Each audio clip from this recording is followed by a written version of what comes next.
Hello, I'm Karen, and I would like to share some information with you about finding the main idea.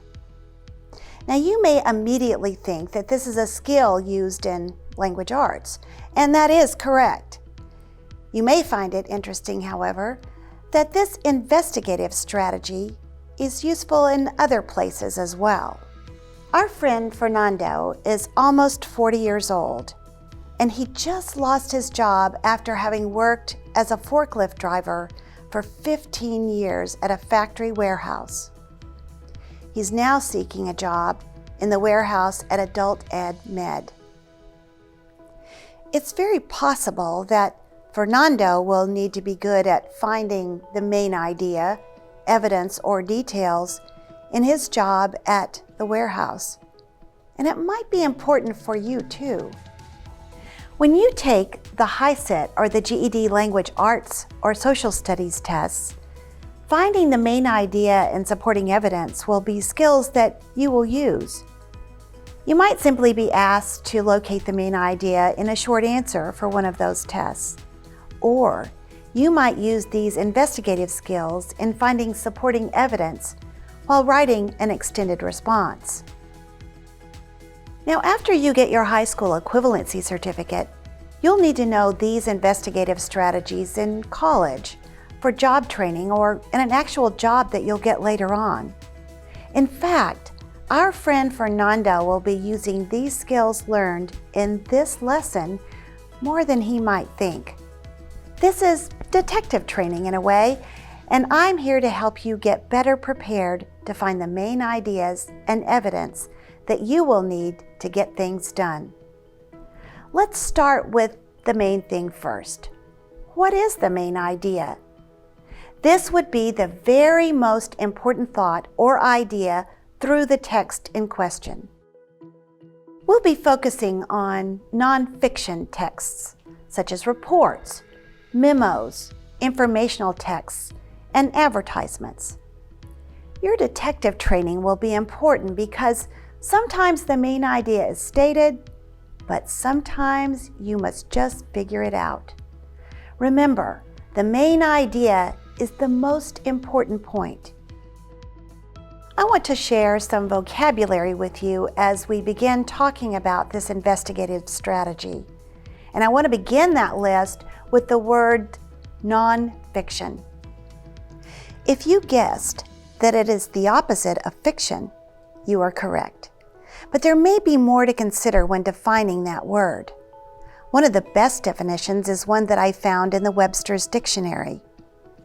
Writing that is about facts and real events. Today, we'll look at nonfiction when we sleuth out main idea and evidence. Keep in mind that the skills you use to examine the article we will be reading in a few minutes can be used to examine a report at work or even an advertisement in a magazine. You're going to be discovering the main ideas through identifying evidence and coming to a reasonable conclusion. Let's get this detective work started. Now, you're going to need some tools to work with that will help you discover some clues. The tools or clues will come from these words that we're about to define. Here's the list of words that we'll be working with in this lesson, as well as the definitions. First word, factual. Factual statements are truthful statements that cannot be denied. Statements that the average person may know or can be proven. Next, statistics or data. We're talking about numerical facts. These can be presented in raw numbers, percentages, or fractions. Next, examples are anecdotes. These are real-life situations, events, or experiences that illustrate a position. Anecdotal stories help to explain the author's claim. Expert testimony. These are observations or conclusions by someone who is considered highly knowledgeable because he or she is an expert in a particular field of study or an occupation. This could be someone who has first-hand knowledge or experience. Logical reasoning. This would be an explanation which draws conclusions that the reader can understand. Maybe a discussion which helps the reader understand or make sense out of the facts or examples. And lastly, emotional appeal. This uses sympathy, fear, loyalty, and that kind of thing. It manipulates the reader's emotions. These words and ideas are clues that point to the main point, and it can support an argument or claim that may be reached in conclusion. When writing an extended response, these clues can be used to locate and document facts to support your point of view. Now let's take a look at this brief article from procon.org. Selective breeding techniques have been used to alter the genetic makeup of plants for thousands of years. More recently, genetic engineering has allowed for DNA from one species to be inserted into a different species to create genetically modified organisms, or GMOs. Examples of GMOs include apples that don't turn brown and disease-resistant papayas. At least 26 countries, including the United States, grow genetically modified crops, while 19 to 28 European Union nations have partially or fully banned GMOs. Food and ingredients from genetically engineered plants have been in our food supply since the 1990s. In the United States, the health and environmental safety standards for GM crops are regulated by the Environmental Protection Agency, EPA, the Food and Drug Administration, FDA, and the U.S. Department of Agriculture, USDA. Since 1985, the USDA has approved over 17,000 different GM crops for field trials, including varieties of corn, soybean, potato, tomato, wheat, rapeseed or canola, and rice, with various genetic modifications such as herbicide tolerance, insect resistance, flavor or nutrition enhancement, drought resistance, and fungal resistance.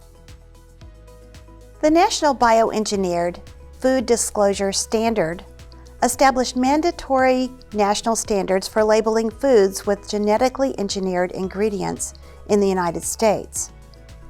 The standard was implemented on January 1st, 2020, and compliance becomes mandatory on January 1st, 2022.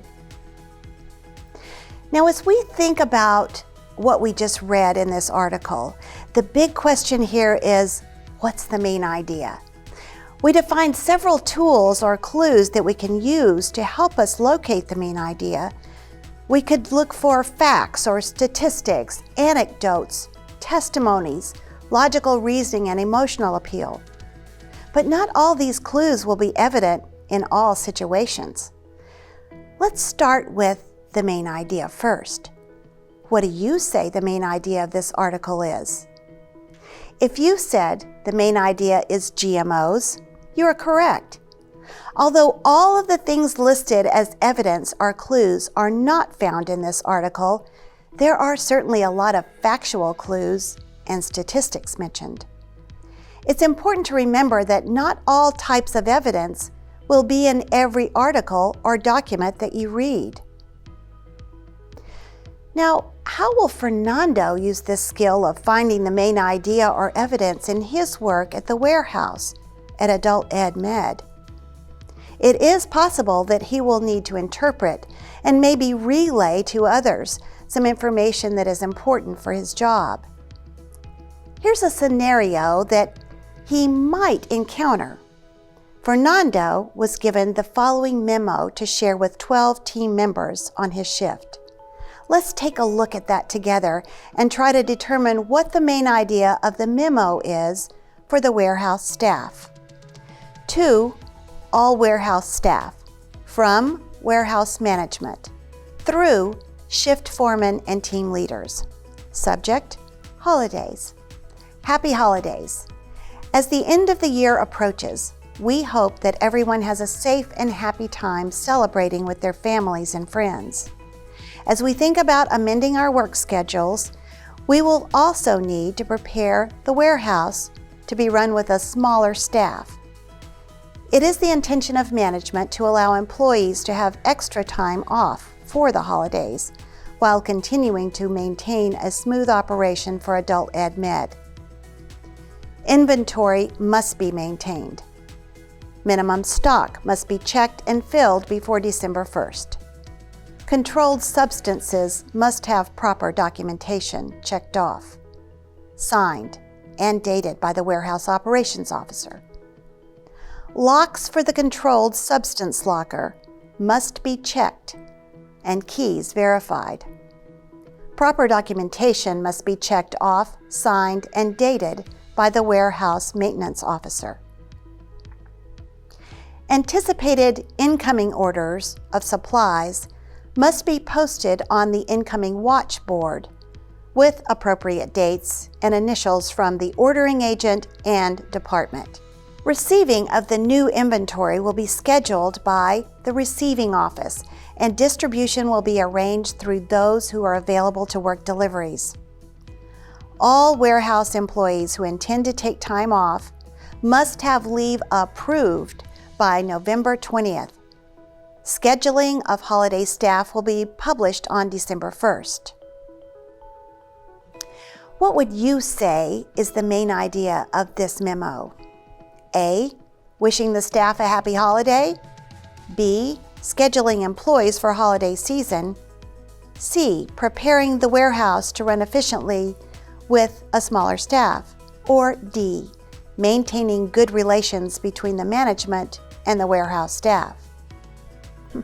Although all of these answers may be addressed or inferred in this memo, answer C is correct. The management needs to make sure that the warehouse is run efficiently during the time of year when there may be fewer staff available. Sometimes the main idea is clearly stated, and sometimes you need to use your detective work to hunt the information down. It's often helpful to seek out the supporting evidence to discover the main idea. Now I think you've got what you need to discover the main idea and supporting evidence, so keep practicing. I think you're going to make one good detective.